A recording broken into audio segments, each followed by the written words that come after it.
Assalamualaikum warahmatullahi wabarakatuh. Shout out kay Vinkel Yabling. Kanyang sinabi, di kaya magbigay ka nga ng sinasabi ni Jesus na hindi siya ang Ama. Yung exact word exact word. Hinahanap nyo sa amin eh. Ngayon, hanapin nyo rin. Hindi ko kailangan hanapin. Okay? Dahil mababasa naman sa Biblia at napakalinaw.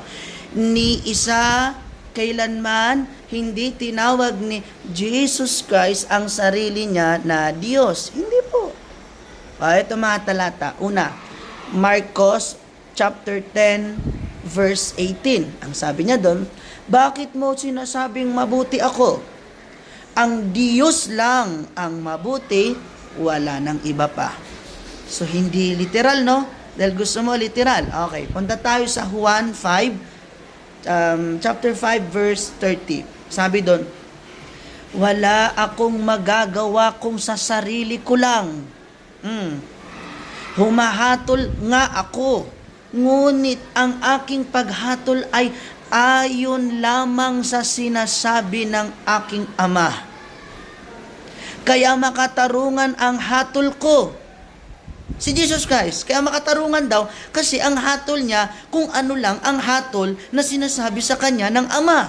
Hindi po ba to literal? Okay, tuloy natin.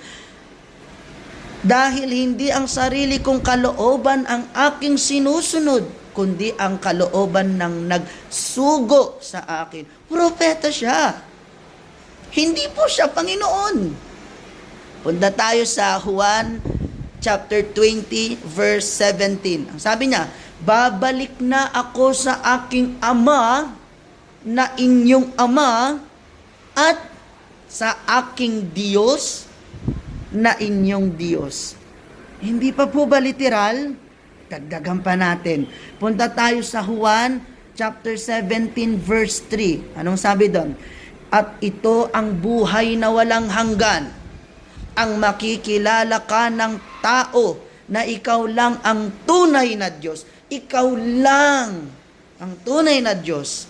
Sino nagsasabi dito? Si Jesus Christ. At makilala rin nila ako, Jesus Christ ang nagsasalita dito. Si Jesus Christ na isinugo mo. Hindi pa po ba literal? Ito pa. Mateo chapter 15 verse 9.